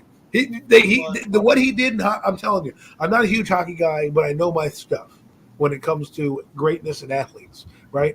And if you look at what he's done, stat-wise, Exactly. Look at that. If rap was hockey, it'd be Wayne Gretzky. That's right. exactly. Dude, he's the ultimate guy. I mean, he But people truly don't is. want to talk about it because it's the NHL, right? Because Nobody cares it's about the hockey. NHL. So, but yeah, it's 100% true. Hockey players, they're LaDainian arguably Tomlinson. they're the best athletes when it comes down to every single sport because of the fact that they have to learn how to skate on ice while it's melting. And then you saw anybody that got to see Wayne Gretzky play hockey, you're blessed. That guy Speedy, was that's interesting. something different. He played for the Rangers for a little bit, didn't he? Yes. Yes. He He hired a Ranger, if I'm correct, right? he came in the year after they won the cup. They won the cup in '94. He came in '95 to try to play with Messier and rekindle that Edmonton Oilers thing. What did you just say? Yarmer Yager was another Did guy. you just say you were born in '95? I was born in '94. Oh my God! That's why you don't know sports, because you don't want to research anything after 1994. You just pop out and sports began when Mitchell was born. Another guy that was really good too was Yarmer Yager. That guy was another. Oh, really, snap, really yo! great I love player. Yager. Yager was Yager's awesome good. for years. I was a love Yager, Rangers- man. He played was a until like Rangers Tom now. Brady's age, 45. He was old, he got Yeah. the old man. He was still pretty good just at for his men, age. He can Kevin still Beard. play. Yeah, no, dude. I'm trying to think of, oh shit, what's his name? The goalie for the Flyers back in the day. He's now the manager of the Ron Penguins. Hextall. Hextall. Dude, honestly, Hextall is my favorite goalie of all time. Brodeur, and I'm not even trying to be a biased Devils fan. Brodeur was great. Dominic No, I liked Hextall because he was not afraid to Classic knock was you the fuck good. out. You know who's No, good? I just like that he knocked everyone out. He's the only undefeated goalie ever in the NHL. I mean, I also like Patrick Patrick Patrick Waugh. Waugh. I like Mike Richter. Yeah. Mike Richter was good too. I yep. think Rick was good. I think he was the overrated. goalie from the Russia team in the Olympics. What, in 1980? Yeah, that guy. Yeah. The greatest Rangers You weren't even goalie born. was Henrik Trust me, I've Lundqvist. done my research on him. There's my I dad just Googled it. stuff about him. You just Googled him. Yes, you did. We saw your eyes moving. There, Saw your hands typing. I heard Bro, it. you know how many times I watched that movie? What? No, I'm Miracle? not doing anything. Type. Miracle? Yeah. That's arguably one of the best sports movies of all time. Miracle. Oh yeah, that you'll never. That is absolutely true. You know I what? would say Lundqvist is one of the so great many good goalies. One of the sports greatest movies out calls. there. I don't know, man. The second Mighty Ducks, when they were Team USA, hit pretty strong too. Oh, shit. The Ducks flying second Mighty together, Ducks was good. And Over Miracle? Over Miracle. No, wait, that was 3. No, wait. Listen. oh, it was Our two. era, Three Mighty was, Ducks college. 2 is our Three. miracle, okay? Right? Yeah. You know what I'm talking about, dude. He's Don't right. argue You Mighty know the Ducks with me. 90s. Hey, you can't argue Mighty Ducks with me. I was born in '88. You were in '95. Shut up. I was born in You were 84. born in Mighty the Ducks 80s? was our shit. I was Yeah. 10 years old when the movie was coming out, man. And then the Mitch. third one, when they go to LA and get a knuckle puck. What is that? Give me a break. You know, find that little street baller playing Ross hockey. Tyler. Really? Ross You Tyler. gotta love Keenan. Watch Break. out, boys! It's knuckle puck time. You know why? Because they gotta got love bought by Keenan, bro. Disney, and of Gotta course love Disney Keenan needed to Thompson. magically magic it up. You know what I'm saying? They And got- dude, you know what? Here's one. Goldberg is the best hockey goalie of all time. That's right. There you go. Goldberg. Nobody can stop Goldberg when it comes to being the best goalie out there. Julie the Cat Gaffney. Don't forget Oh, about Julie yeah, the I Cat was about to ask, was that her name? Daphne? Gaffney. Julie Yeah. the Cat Gaffney. Yeah. She was pretty badass too, man. Goldberg scored the winning goal against the when they were in high school, and he Yeah. scored the winning goal against the varsity team that won Yo, the man. game. I always get mad when that guy lassos the kid on the ice. I'm like, yo, Oh, like, what? Robertson, Dwayne Like, what? Robertson. Are you kidding me right now? Hey, you know what? Brings up a fair question down here. I'm sorry, I didn't mean to cut you off, dude, but No, go ahead. you guys want to ask, why isn't Tom Brady getting suspended for colluding with the Dolphins? The NFL is obviously a league based on truth and justice, so I'm confused on that. Because he's Tom Brady. Oh, boy. How many scandals has he been there? He had fucking Deflategate. His ass didn't get nothing. Okay? He was Spygate? Huh? Spygate? Five Gates is Spygate, yeah, Deflategate. You know what I mean? Like Tom Brady has nude photos of Roger Goodell. Okay? He does. And he's like, Roger, I will put these out here if you Roger do that. anything to me. And Roger's like, no, Tom, it was one bad moment. He's like, listen, I'm Tom Brady, and that's how things are going to go. I mean, look what Tom Brady does, right? Outside of LeBron James, he's the only other athlete that kind of can control what a franchise is doing. Okay. Now, he doesn't go about it the same way as LeBron James does, as a crybaby and a little spoiled brat, you know, and a guy that I would beat up in an alleyway if I saw, even though he's 6'8", because you know he gets cramps in San Antonio, and oh my God, give me a break. Okay, that was the dumbest thing I ever heard an athlete ever say. They're both playing in the Heat, you moron. You're going to San Antonio. You're not going to Milwaukee, you idiot. Anywho, my point is, Tom Brady. I love when Adam gets pissed off. I It's so know. awesome to listen to. I love when he gets pissed off.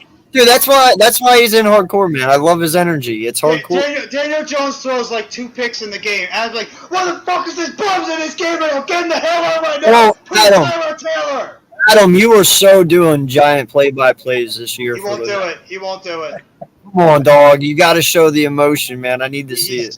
Big, We might get the problem that will happen is the stream will be over halfway through because I will have thrown the computer across the room. It'll be play by play, and then all of a sudden radio silence because what happened? You know. Oh, I'll tell you what though. That's your 10 seconds of fame right there, bro. That shit will blow up, and you'll be famous like a mother. You want to be honest, AK? If you put the premium takes guys during a live game, you might you're gonna get stuff that's gonna go viral because every single one of us is gonna friggin' explode on screen. That's what I want. All explode on screen. Do it. Listen, you're not going to see head explode. You're going to see a screen break. You're going to see. Okay, if you see my face now, right? Yeah. See it? You see it? Yeah. It will be behind a broken glass screen. It will be shattered, right? The camera will be broken in different places. You'll be like, I'll be trying to talk to you like this because I can't see myself because the camera will have been broken. Well, listen, bro, that shit will go so viral. You'll be able to buy 7 laptops and break them at one time. You're right. They're going to want to see it. People love that stuff. They love when people start losing their shit. Listen, when I was younger, I used to break a lot of things. Now I'm a little tamer, but there's always one loss where if you're not careful, there's been times I've ripped posters off the wall, I've broken other people's shit, I've just remotes have been thrown, you know, I've done it. Don't break the ball. Whatever you do, don't break. Philly 500. Listen, I have a man cave that will come down if provoked. If provoked, I will rip posters. There's a neon sign in there. I don't do my show from there now because it's hot as fucking balls out there. It's like South Africa times 10 in the fucking shed, okay? You know, your balls just melt in there, so I can't do it. But come the fall, you're going to see that neon sign. If that neon sign is not there anymore, it's because the Giants had a bad day. And I was angry, and boom. When the Eagles were... This is what 500 told me. You can't find it now because it's streamed. You guys know what happened. But it was 4th and 26. He got so mad at that game, he punched a hole through his couch. Through his what? Yeah, I heard about that. I heard about that. He punched a hole through his couch because he was so pissed. His couch? Yeah, his couch. Yeah. That's fucking anger, man. Holy shit. That's awesome. That's like Kano style. You're ripping a heart out. I need that. No, dude. He slipped the couch before he turned his camera on. I bet you, just so it looked like. Here's the problem. If you really want to get me on camera, put a little baby monitor on, and you can watch everything that goes on. You can even put on the volume because there are some choice words in there that I will say to some motherfuckers when they screw up. Because I don't have the filter. No, not the only one. Trust me. My girlfriend gets mad because I'm so loud. She's like, how are you so loud? You're going to wake the baby up. I'm saying, the baby needs to be woken up. That's how angry I am. You know? I've done it too. When that last game last year against Washington, I was screaming at the top of my lungs. I was about to throw something. I was that pissed off. No, the last game against the Eagles or against Washington, I was laughing. I was at Great Wolf Lodge trying to watch this game. No, I mean the second game of the season, the second game of the year. That one was that was the ultimate piss your fan base off game. when we lost No, that game. I against was Washington more in heartbroken Washington. at that than I was angry. I was like, oh shit. I You was, know what I mean? I was pissed. I was pissed. The game that got me entire really night. angry, you should have seen me after 3rd and 9. I was melting down the entire Hamilton. I was like, you got to be people are on the street. Look, you know, it's all good. It's what he was doing. I'm like, you're playing a punt? Oh, it was the right thing to do there. I was like, the right thing to do? The right thing to do? They're like, What's yeah, the right you thing know. to do, I'm like, what idiot coach does a quarterback sneak inside his own end zone, and that's a good play call? That, you know what? We understand. I'll tell you that idiot, that coach that does that, Joe freaking Judge. That's who does that. Every fan base, every giant in the fan base, content creation called me an idiot. They're like, oh, well, you know, they was trying to do that. I'm like, what football game were you watching? What football game? He's smart. Don't worry. He changed the Keurig machines. Okay. I went off. He was really smart last year. Did a lot of smart moves And now last it year. was like a All he genius. did was talk about And people watching like, the tape. oh, hey, Adam, you know, you're too angry. We don't like you because you're brrr. We can't give you credit because you're brrr into the microphone all the time. Now, this is the problem with the NFL fan bases nowadays. Is They're everybody soft. wants sunshines and rainbows. They want happy things. They want everybody to be positive. This is the NFL. You have to be able to be honest and be able to critique when it's necessary. That's how you Well, become I'm a not afraid respected person. to be I honest. don't care. That's I'll the problem. say it too. That's the problem, is that we want to hype everybody up. We're supposed to be high-fiving Daniel Jones. Fuck that. If he makes a mistake, I'm going to criticize him, just like I get criticized at work for making a mistake. Mhm. You are on the It's a biggest results-oriented- platform there is. The football, and this is why I love football the most. It is a microcosm of life. Okay, it is a microcosm of what happens in everyday life, right? You get evaluated at your job, you get evaluated here, right? The only difference is nobody's throwing popcorn or criticizing you because you messed up on whatever assignment you messed up on. They're all like, "Oh man, run him out of town." You know what I mean? Yeah. They don't do it because it doesn't play out on TV. But if you think about it, you have a teammate that you need to work with, people you may not like, things that may happen, adversity, whether that's in the season or in your life. You know, it's just a microcosm in a 3-hour vacuum of why. That's why I love football so much, because it's the only game, maybe besides hockey, where you can just live on that adrenaline. Like for me, I've been to basketball games, I've been to hockey. It's fun. I get excited, but nothing gets the blood flowing more than walking into a stadium, just jaw jacking the other team's fan base. Right. If you're walking in saying, "Yeah, you're going to be on the end of my," you know what I mean, and getting juiced up. You know what I'm saying? Like, think about it. You can talk shit to net fans, the basketball fans. High five. We're gonna have beers, kumbaya. No, we are gonna fight at the end of the game. That's what we're gonna do. Fight. I had a pregnant girlfriend walk up the stairs, watch me as she came from the bathroom, get surrounded by Eagle fans because I did not stop talking shit.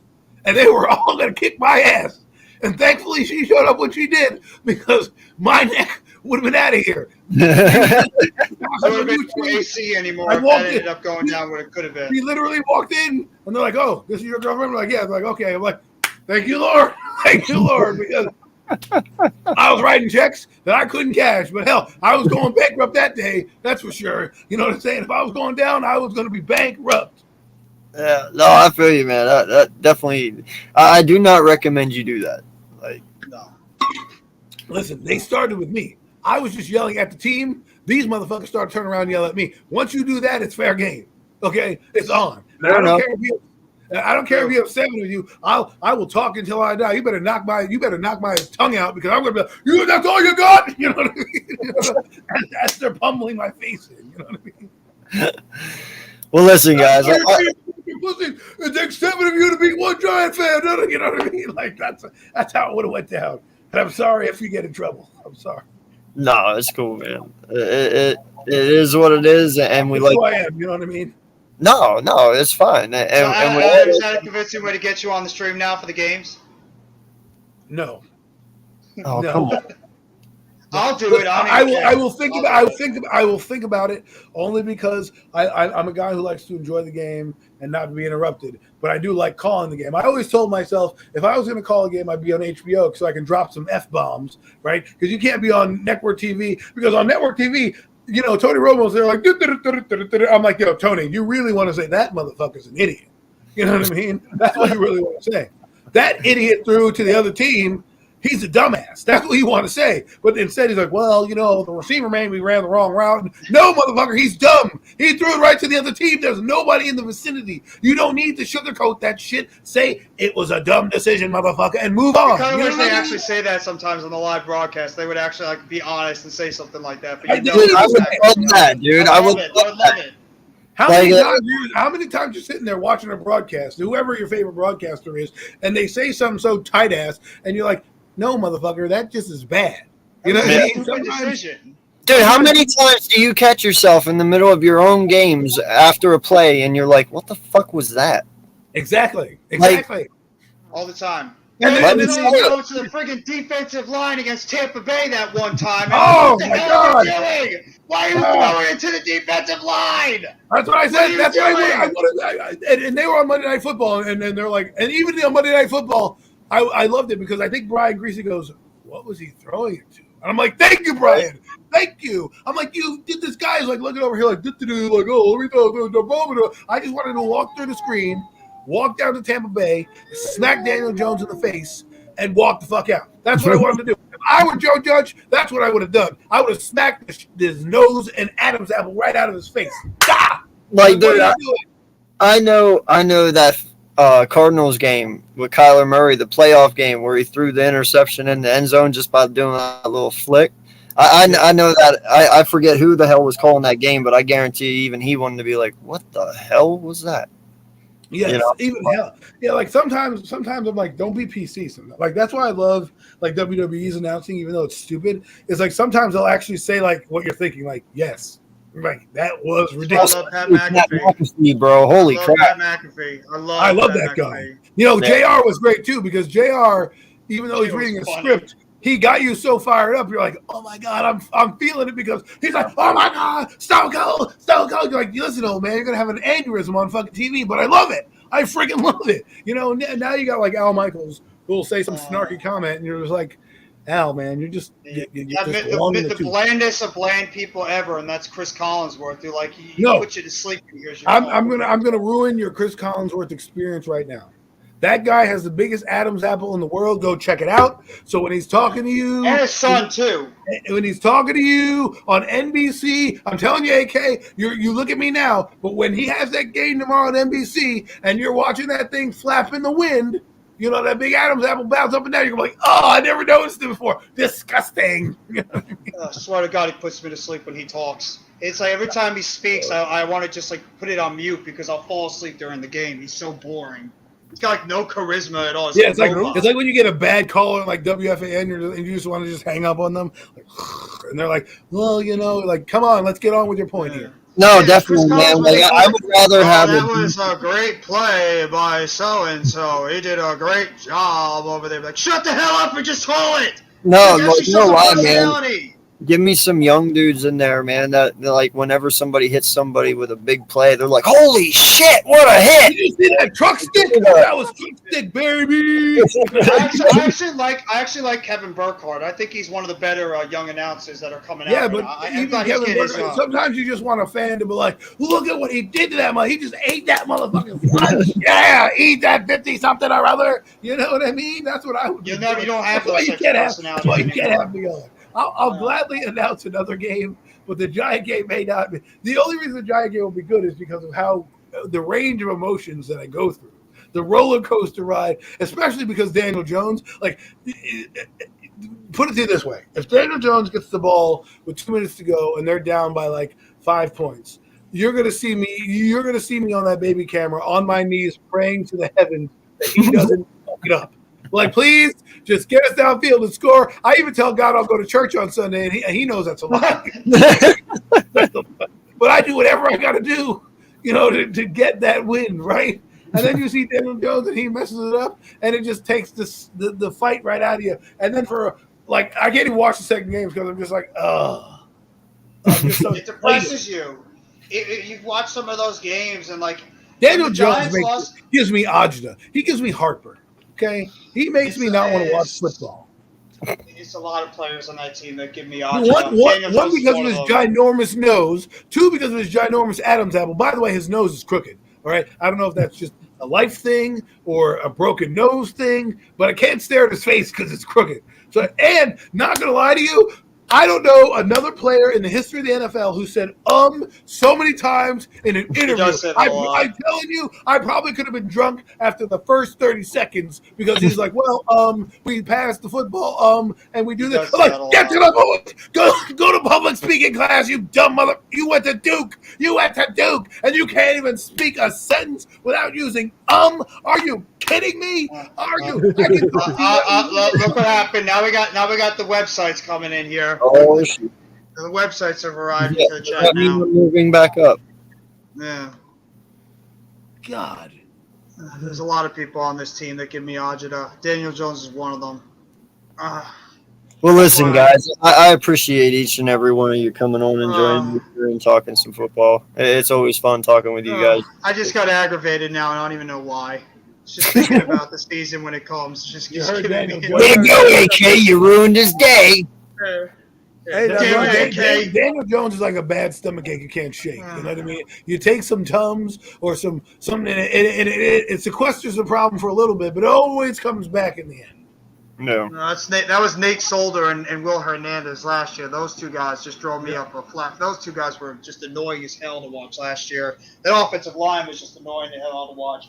But watching Will Hernandez and Nate Solder actually try to block somebody, it was just. You might as well put put two poles in the right side of that offensive line. They would have done a better job blocking than what Nate Solder and Will Hernandez did last year. It was horrendous. Thank you, Normal.